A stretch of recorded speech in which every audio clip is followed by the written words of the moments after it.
नमस्ते दोस्तों, आप सभी लोगों का स्वागत है वापस से अपने एक नए लेक्चर के अंदर। अब ये जो नया लेक्चर है ये आप सभी लोगों को सबसे पहले तो मैं आपको बता देना चाहता हूँ, इससे पहले 2 वीडियो होंगे हमारे जिसके अंदर हम लोगों ने वहाँ पे क्या समझा था कि भाई इसका मीनिंग क्या होता है, कैपिटल बजटिंग का फॉर्मूलाज क्या क्या होता है, वो सारी चीज़ हमने वहाँ पे समझी थी। अब आज का जो लेक्चर है ये हमारे एमकॉम सेमेस्टर 1 के अंदर जो टेक्स्ट बुक है उसमें से मैं यहाँ पे क्वेश्चन ले रहा हूँ। प्लस आप सभी लोगों को यहाँ पर एक और चीज़ मैं बता देना चाहता हूँ कि यहाँ पर क्वेश्चंस बहुत ही कम है, इस वजह से मैंने आपको एडिशनल क्वेश्चंस के और भी मैंने वीडियोस वहाँ पे अपलोड किए हुए हैं, जिससे क्या है कि आप लोगों को वहाँ पे रेफरेंस मिल सके। सबसे पहली चीज़। दूसरा, अब आपको वहाँ पे ध्यान रखना है कि आपको वो लोग कुछ भी पूछ सकते हैं, because you are going to give an exam of an MCom.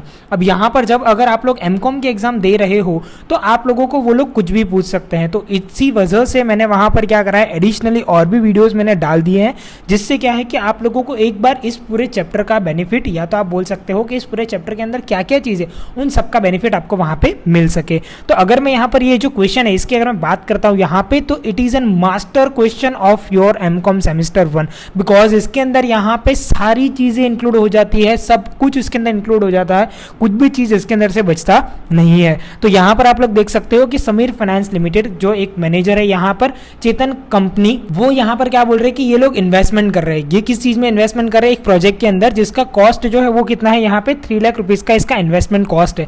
तो यहां पर ध्यान रखना कि सबसे पहले टोटल इन्वेस्टमेंट ये लोग कितने का कर रहे हैं, यहाँ पे 3 लाख रुपीस का यहाँ पे टोटल इन्वेस्टमेंट होने जा रहा है। उसके बाद उसके अंदर बोला हुआ है कि भाई इसकी जो स्क्रैप वैल्यू है वो कितनी है, 20,000 है। अब यहाँ पर ये जो पर्टिकुलरली स्क्रैप वैल्यू है वो कितनी दे के रखी है उन लोगों ने, यहाँ पे जो हमारी, यहाँ पर मैं लिख देता हूँ, हमारी स्क्रैप वैल्यू जो है वो कितनी है, 20,000 रुपीज़ है। कितने साल के लिए? For an number of an years, मतलब कि यहाँ पर हमारे 5 साल के लिए ये वैल्यू हमारे को दे के रखी गई है। आगे उन लोगों ने बोला कि the transportation charge and the installation cost is 10,000 and 40,000। तो यहाँ पर हमारा transportation charge and installation cost, तो यहाँ पर ट्रांसपोर्टेशन चार्ज जो है वो हमारा कितना है, यहाँ पे 10,000 है, एंड इंस्टॉलेशन कॉस्ट जो है वो हमारे यहाँ पर कितना है, 40,000 है। ये दोनों चीज़ होने के बाद आगे हम लोगों को वहाँ पे क्या बोल के रखा है, and the require of an working capital. अब वहाँ पे वर्किंग कैपिटल का भी रिक्वायरमेंट हुआ कुछ, तो वो कितना है, यहाँ पे 10,000 रुपीज़ का हमारा वर्किंग कैपिटल भी यहाँ पर हम लोगों ने और रिक्वायर करा है। तो यहाँ पर मेरा वर्किंग कैपिटल जो है वो कितना है, 10,000 रुपीज़ से मैंने और एडिशनली बाय किया। If an project estimated spare part जो है वो कितने के हैं, 20,000 रुपीज़ के है। अगर एडिशनली स्पेयर पार्ट जो है वो 20,000 रुपीज़ के होते हैं तो उसकी चीज़ हम लोगों को यहाँ पे ध्यान रखना है। ये जो यहाँ पर परचेज प्राइस है ये किसकी है, हमारे स्पेयर पार्ट की है। तो स्पेयर पार्ट के अंदर यहाँ पर मैं कितना लिख देता हूँ, 20,000 रुपीज़।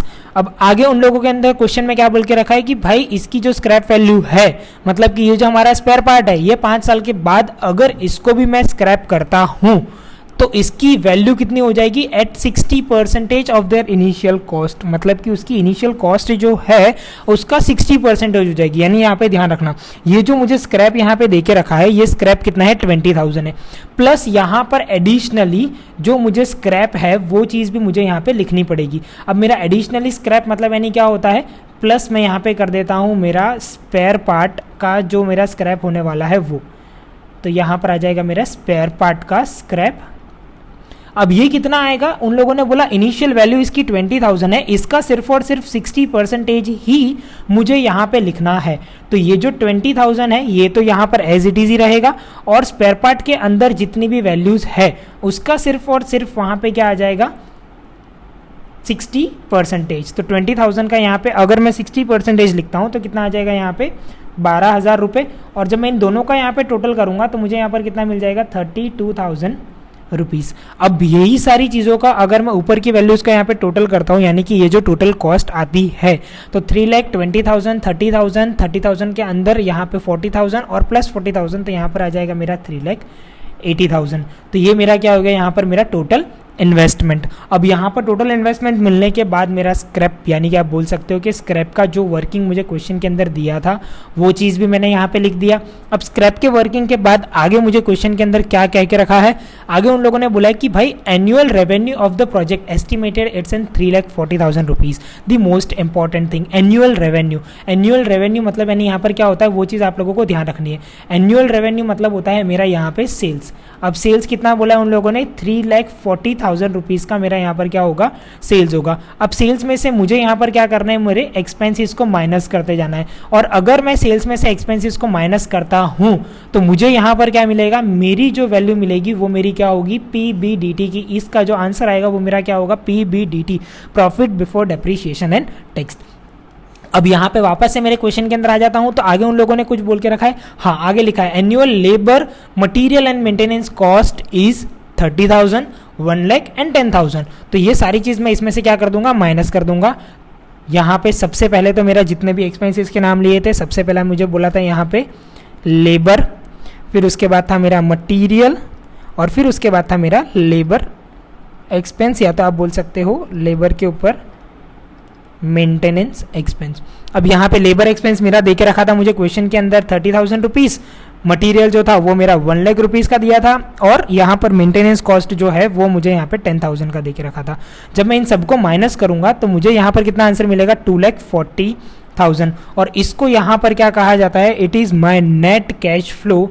या तो आप इसको दूसरा नाम भी दे सकते हो, या तो आप इसको यहाँ पर क्या बोल सकते हो कि ये जो है ये आपका क्या यहाँ पर PBDT, profit before depreciation and tax का आंसर भी आपका यही होने वाला है। तो अब यहाँ पर क्वेश्चन के अंदर आगे की चीज़ें जो बोल के रखी थी वो चीज़ें भी एक बार देख लेते हैं। क्वेश्चन के अंदर बहुत ही बढ़िया डेप्रीशिएशन दे के रखा है, टैक्स भी बता के रखा है। सीधा सा मुझे क्या करना है, सिर्फ और सिर्फ वर्किंग को ही सॉल्व करना है यहाँ पे। तो अब यहाँ पे सबसे पहली चीज़, मेरा क्वेश्चन के अंदर जितना भी मुझे यहाँ पे जो मेरा नेट कैश फ्लो रहेगा वो मेरा 2 लाख था। तो यही जो मेरा कैश फ्लो है ये मैंने यहाँ पे हर एक बार 5 साल तक मुझे यहाँ पर क्या करना है, 2 लाख कैश फ्लो को जो है वो मुझे क्या करना है, यहाँ पे कॉपी पेस्ट करते जाना है। तो मैं यहाँ पे सिर्फ और सिर्फ अभी लाइन बना दी, आप लोगों को यहाँ पर कॉपी पेस्ट करना है ये हर एक साल के लिए। तो यहाँ पर 2, 3, 4 एंड 5 हर एक साल मेरा यहाँ पर कितना रहेगा, ये जो कैश फ्लो रहेगा, या तो आप बोल सकते हो प्रॉफिट बिफोर डेप्रीशिएशन टैक्स है वो कितना रहेगा, 2 लाख ही रहेगा। अब बारी आती है हमारे यहाँ पे डेप्रीशिएशन की। तो डेप्रीशिएशन कितना है, 144,86400। तो यहाँ पर सबसे पहले तो आ जाएगा मेरा डेप्रीशिएशन 144,000, फिर यहाँ पर आ जाएगा मेरा 86400, फिर उसके बाद यहाँ पे वापस से आ जाएगा मेरा थर्ड नंबर पे 64,800, फिर मेरा आ जाएगा यहाँ पर 43,200, और फिर मेरा यहाँ पर आ जाएगा 1,600। जब मैं इन दोनों को माइनस करूँगा तो मुझे यहाँ पर जो आंसर मिलेगा वो सबसे पहले मुझे मिलेगा यहाँ पर मेरा 56,000, फिर मिलेगा मुझे 1,13,600, 13,520, 1,56,800, 1,98,400। और फिर बारी आती है मेरी यहाँ पे टैक्स की। तो टैक्स भी मुझे क्वेश्चन के अंदर ऑलरेडी यहाँ पे गिवन था। तो टैक्स यहाँ पर 22,400, 45,400, ये सारी वैल्यूज़ जो है वो मैंने यहाँ पे नोट डाउन कर देनी है। तो यही सारी वैल्यूज़ को मैं यहाँ पे पहले लिख दूंगा, 22,400, फिर उसके बाद यहाँ पर आ जाएगा 45,440, फिर उसके बाद आ जाएगा 54,080, फिर उसके बाद आ जाएगा यहाँ पे 62,720, और फिर उसके बाद आ जाएगा यहाँ पर 79,360।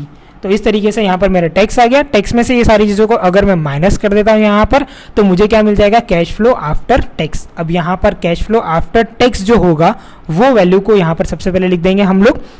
तो यहाँ पर सबसे पहले मेरा आ जाएगा यहाँ पे 33,600, फिर उसके बाद आ जाएगा यहाँ पे 68,160, फिर उसके बाद आ जाएगा यहाँ पर 8,11,20, फिर वापस से आ जाएगा मेरा यहाँ पे 94,080, और फिर मेरा आ जाएगा यहाँ पर 11,9,040। सो इस तरीके से यहाँ पर क्या हो जाएगा, मेरा जो भी मुझे क्वेश्चन के अंदर यहाँ पर PAT, प्रॉफिट आफ्टर टैक्स की जो वैल्यू मिलनी थी वो सारी वैल्यूज़ मुझे यहाँ पर मिल चुकी है। अब इसके बाद जो मुझे करना है वो क्या है, वापस से मेरा डेप्रीशिएशन। अब देखो डेप्रीशिएशन के अंदर क्या होगा, यहाँ पे सबसे पहले ध्यान रखना कि ये जो वैल्यू मुझे यहाँ पर मिली है प्रॉफिट आफ्टर टैक्स की, इसके अंदर मुझे डेप्रीशिएशन को यहाँ पर क्या करना है, प्लस करना है। अब दी मोस्ट इंपॉर्टेंट चीज़, कौन सा डेप्रीशिएशन यहाँ पर प्लस होगा, तो जो आपने आगे डेप्रीशिएशन लिखा होगा वही डेप्रीशिएशन को आपको यहाँ पे वापस से पीछे लिख देना है सबसे पहले। तो मैं यहाँ पे सारे डेप्रीशिएशन की जो वैल्यूज़ है वो सारी वैल्यूज़ को यहाँ पर मैं पहले कॉपी पेस्ट कर देता हूँ। और ये कॉपी पेस्ट करते टाइम आप सभी लोगों का ध्यान टेक्स्ट बुक के अंदर होना चाहिए और आपके क्वेश्चन के अंदर। अब यहाँ पर इन दोनों को क्या करना है, क्या है, मुझे यहाँ पे ध्यान रखना मैंने क्या क्या चीज़ें करी है। इसमें से इसको मैंने माइनस किया तो मुझे यहाँ पर ये मिल गया, इसमें से मैंने इसको माइनस किया तो मुझे यहाँ पर ये मिल गया। अब जब मैं इन दोनों को यहाँ पे प्लस करूँगा तो मुझे क्या मिल जाएगा, यहाँ पर कैश फ्लो मिल जाएगा। तो इन दोनों को मुझे यहाँ पर क्या करना है, प्लस कर देना है। तो इन दोनों को प्लस करूँगा तो मुझे क्या मिलेगा, यहाँ पर 177,600। अब उसके बाद नेक्स्ट मेरा यहाँ पर क्या आ जाएगा 154,560। फिर उसके बाद मेरा आ जाएगा 145,920। फिर उसके बाद मेरा आ जाएगा यहाँ पर 137,280। और फिर मेरा आ जाएगा यहाँ पर 162,640। बट यहाँ पे ध्यान रखना, ये जो वैल्यू आपकी आती है ना, ये वैल्यू हमें किस तरीके से लिखनी है। तो ये वैल्यू को लिखने के लिए आपको सबसे पहले तो क्या क्या चीज़ें प्लस करनी पड़ेगी। अब देखो यहाँ पर हमेशा 1, 2 ये दो वैल्यू को तो मुझे यहाँ पर क्या करना है, प्लस करना ही है। बट इसके साथ साथ यहाँ पर मुझे और भी एडिशनल चीज़ों को इसके अंदर प्लस करना रहता है। अब इसके अंदर और दो चीज़ें क्या प्लस होगी यहाँ पर, तो ध्यान रखना। सबसे पहला जो प्लस यहाँ पर होने वाला है वो मेरा होगा मेरा स्क्रैप वैल्यू। तो यहाँ पर स्क्रैप वैल्यू जो है वो मेरी कितनी आई थी, 32,000। अब ये मैंने कहाँ से लिखी, आप लोग ये पूछोगे, तो 32,000 जो स्क्रैप वैल्यू है वो ये रही मेरी स्क्रैप वैल्यू। अब उसके अंदर एक और चीज़ यहाँ पर प्लस होगी, वर्किंग कैपिटल। अब देखो ये जो वर्किंग कैपिटल 10,000 लिखा है, यही वर्किंग कैपिटल को मुझे यहाँ पर क्या कर देना है, प्लस कर देना है। तो यहाँ पर मेरा हो जाएगा प्लस वर्किंग कैपिटल 10,000। जब आप ये 1, 2, 3 और 4 जब आप इन चारों का टोटल करोगे तब आपको यहाँ पर क्या मिलेगा, 1,62,640 आपको यहाँ पर आंसर मिल जाएगा। तो इस तरीके से यहाँ पर आपको क्या करना है, आपका कैश फ्लो की वैल्यूज़ को लिख देना है। अब इतनी चीज़ लिखने के बाद हमको यहाँ पर क्या करनी है, सबसे पहले तो प्रेजेंट वैल्यू फैक्टर, या तो आप बोल सकते हो डिस्काउंटिंग फैक्टर, जो क्वेश्चन के अंदर ऑलरेडी गिवन होंगे ही। तो यहाँ पर आप देख सकते हो 0.9, 0.8, 7.6, 5.75, मतलब 9876, 5.7। अब यहाँ पर यही सारी वैल्यूज़ को मैं पहले कॉपी पेस्ट कर दूंगा। यहाँ पर आ जाएगा सबसे पहले मेरा 0.9, फिर उसके बाद मेरा आ जाएगा 0.8, फिर आ जाएगा मेरा 0.7, फिर आ जाएगा मेरा 0.6, फिर मेरा आ जाएगा 0.57। अब जब मैं इन दोनों को यहाँ पर मल्टीप्लाई करूंगा तो मेरा यहाँ पर मिलेगा मुझे present value cash in flow, या तो आप बोल सकते हो PVCIF। अब यहाँ पर PVCIF जो मुझे मिलने वाला है वो सबसे पहले क्या मिलेगा मुझे, 159,840। फिर मुझे यहाँ पर मिलेगा 123,648। फिर नेक्स्ट मेरा आ जाएगा यहाँ पर 102,144। फिर उसके बाद मेरा आ जाएगा यहाँ पर 82,368। और फिर उसके बाद मेरा आ जाएगा यहाँ पर 92,705। मुझे इसको क्या कर देना है, यहाँ पर टोटल कर देना है। अब इसका अगर मैं टोटल करूँगा तो यहाँ पर मुझे आंसर मिलेगा 56,705। और यहाँ पर ध्यान रखना PAT का भी टोटल होता है, अगर ज़रूरत रहेगी तो इसका टोटल करेंगे, नहीं तो इसका टोटल करने की ज़रूरत नहीं रहती है वैसे तो यहाँ पर मैंने ये सारी वैल्यूज़ को लिख दिया। अब इतनी चीज़ करने के बाद मुझे क्वेश्चन के अंदर क्या क्या चीज़ें ढूंढने के लिए कहा गया था वो चीज़ हम वापस से देख लेते हैं। सबसे पहले मुझे कहा गया था कि कॉस्ट ऑफ प्रोजेक्ट, वो चीज़ मैंने यहाँ पर ढूंढी। मेरे प्रोजेक्ट की कॉस्ट जो है वो मेरी आने वाली है 3,80,000 रुपीज़। अब उसके बाद नेक्स्ट मुझे बोला था कि find out calculate cash flow for each year, वो चीज़ भी मैंने यहाँ पे ढूंढ ली कि भाई मेरा कैश फ्लो जो है वो हर एक साल का 2 लाख रुपीज़ रहने वाला है। उसके बाद बोला examine profitability of the project as net present value. अब यहाँ पर मुझे क्वेश्चन के अंदर फॉर्मूला में क्या ढूंढने के लिए कहा गया, नेट प्रेजेंट वैल्यू। अब नेट प्रेजेंट वैल्यू का फॉर्मूला क्या कहता है यहाँ पर, PVCIF, मतलब कि ये जो वैल्यू मैंने फाइंड आउट करी है वो, मतलब यानी कि यहाँ पर आ जाएगा 5,60,705 माइनस टोटल इन्वेस्टमेंट। अब टोटल इन्वेस्टमेंट मेरा यहाँ पर कितना है, जो मुझे क्वेश्चन के अंदर मैंने ऑलरेडी फाइंड आउट किया हुआ है 3,80,000 रुपीज़ का। तो यहाँ पर मैं सबसे पहले लिख दूंगा मेरा 3,80,000 रुपीज़। अब इतनी चीज़ लिखने के बाद मतलब कि इसमें से इसको माइनस करूंगा तो मुझे यहाँ पर क्या हो जाएगा, मेरा नेट प्रेजेंट वैल्यू मुझे मिल जाएगा, जो मेरा है यहाँ पर 1,80,705। ये मेरा हो गया नेट प्रेजेंट वैल्यू। अब नेट प्रेजेंट वैल्यू के बाद आगे मुझे क्वेश्चन के अंदर और क्या फाइंड आउट करने के लिए कहा गया है, कैलकुलेट पे बैक पीरियड। अब देखो पे बैक पीरियड जो होता है ना, ये बहुत ही एक अच्छी चीज़ है जिसको ढूंढने के लिए सबसे पहले देखो यहाँ पर ये जो पे बैक पीरियड है, इसको ढूंढने से पहले आपको मैं हर बार ये रिकमेंड करूंगा कि आप वहाँ पे CCF क्यूमुलेटिव कैश फ्लो वहाँ पर आप लोग ढूंढ लो। क्यूमुलेटिव कैश फ्लो ढूंढने के लिए मैं क्यों कह रहा हूँ, बिकॉज कि यहाँ पर जब तक आप क्यूमुलेटिव कैश फ्लो नहीं ढूंढोगे तब तक आप लोगों का ये जो क्वेश्चन या तो बोल सकते हो पे बैक पीरियड है वो आप इजीली फाइंड आउट नहीं कर पाओगे। तो इसीलिए मैं यहाँ पर ये आपको कह रहा हूँ कि आप सबसे पहले यहाँ पर क्या करिए, आपका जो पे बैक पीरियड है उसको ढूंढने से पहले आप लोग यहाँ पे CCF ढूंढ लीजिए। तो CCF किस तरीके से फाइंड आउट होता है यहाँ पर, तो ये जो भी मेरा कैश फ्लो है उसके बेस पे से मुझे वहाँ पर क्या है CCF मिलता है। तो अब यहाँ पर CCF जो है वो मैं यहाँ पे अलग से ढूंढ देता हूँ। तो मेरा CCF के लिए मैं यहाँ पे वर्किंग कर देता हूँ कि भाई मेरा CCF जो रहेगा वो मैं यहाँ पे ढूंढ रहा हूँ। पहले वाले साल का जो वैल्यू है वो हमेशा सेम ही रहेगा 177,600। First year plus second year जब मैं इन दोनों का टोटल करूंगा तो मुझे यहाँ पर मिल जाएगा 332160। अब ये यहाँ पे 332160 जो है उसके अंदर यहाँ पर क्या करना है, मुझे 145,920 को क्या कर देना है, प्लस कर देना है। तो जब मैं इन दोनों को प्लस करूंगा तो मुझे आंसर मिलेगा 478080। अब उसी के साथ आगे बढ़ते हैं हम लोग, जहाँ पर इसके अंदर मुझे फोर्थ ईयर की वैल्यू को यहाँ पर क्या है, इसको मुझे प्लस कर देना है यहाँ पे। तो जब मैं अगर इसको प्लस करूंगा तो मुझे आंसर कितना मिलेगा, 615360। और फिर इसके अंदर लास्ट वैल्यू का मतलब 162,640 को अगर मैं यहाँ पे प्लस करता हूँ तो मुझे यहाँ पर आंसर मिलेगा 7,78,000। तो इस तरीके से यहाँ पर मैंने क्या करा, मेरा CCF ढूंढ दिया। CCF ढूंढने के बाद दी मोस्ट इंपॉर्टेंट थिंग आप लोगों को यहाँ पर क्या करना है, आपका जो आपने इन्वेस्टमेंट किया है 3,80,000 का, वो आप लोगों को चेक करना है कौन सी दो वैल्यू के बीच में आ रहा है। तो जैसे कि आप लोग यहाँ पे देख सकते हैं अभी हमारा जो CCF है उसके अंदर यहाँ पर सेकेंड और थर्ड ईयर इन दोनों के बीच में मेरा इन्वेस्टमेंट आने वाला है। तो दोनों में से मतलब सेकेंड ईयर और थर्ड ईयर में से छोटी ईयर कौन सी होगी, तो यहाँ पर छोटी ईयर मेरी होने वाली है मेरी सेकेंड ईयर। तो वो मैंने लिख दी यहाँ पर, प्लस करके यहाँ पर क्या करना है, आपको एक सिंबल बना देना है, या तो आप बोल सकते हो यहाँ पर आपको एक डिवाइड की साइन बना देनी है। मैं आप लोगों को ये फॉर्मूला सॉल्व करना सिखा रहा हूँ। अब देखो इसके अंदर यहाँ पर क्या करना है, बड़ी वैल्यू में से छोटी वैल्यू को मुझे क्या करना है, यहाँ पर माइनस करना है। तो मेरी बड़ी वैल्यू यहाँ पर क्या है, 478080 में से छोटी वैल्यू मतलब कि 3,32,160 को मुझे क्या करना है, यहाँ पे माइनस करना है। यही छोटी वैल्यू को मुझे क्या करना है, ऊपर लिखना है 332,160। और आगे यहाँ पर मैं क्या लिखूंगा, मेरा जो इन्वेस्टमेंट है वो। तो यहाँ पर इतनी चीज होने के बाद अब सबसे पहले तो मेरा सेकेंड ईयर प्लस दोनों को माइनस करेंगे तो ऊपर मेरा आंसर आ जाएगा 47840 डिवाइडेड बाय नीचे मेरा आंसर आ जाएगा 145,920। जब मैं यहाँ पर इन दोनों को डिवाइड करूंगा तो सेकेंड ईयर प्लस मेरा यहाँ पर आंसर आ जाएगा मेरा 0.3278। अब देखो लिखने वाले लोग यहाँ पर ये आंसर को डायरेक्टली इस तरीके से भी लिख सकते हैं 2.3278 ईयर्स। और अगर आपको ऐसा नहीं लिखना है तो आप यहाँ पर क्या कर सकते हो, ये जो आंसर आया है इसको आप लोग क्या करोगे, मंथ से मल्टीप्लाई कर दोगे। मंथ मतलब कि 12 से मुझे क्या कर देना है, इसको मल्टीप्लाई कर देना है। तो जब मैं इस वैल्यू को अगर मैं 12 से मल्टीप्लाई करूंगा तो मुझे यहाँ पर कितना आंसर मिलेगा, 3.92। तो लिखने वाले लोग यहाँ पर ऐसा भी लिख सकते हैं 2 ईयर एंड 3.92 मंथ्स। तो इस तरीके से भी आप यहाँ पे लिख सकते हो, दोनों आंसर आपके सही रहेंगे। और आगे के लिए यहाँ पर जैसे कि मैंने अभी यहाँ पर जो था ये मैंने पे बैक पीरियड मतलब मेरा पॉइंट नंबर 4 मैंने यहाँ पे फाइंड आउट कर दिया था।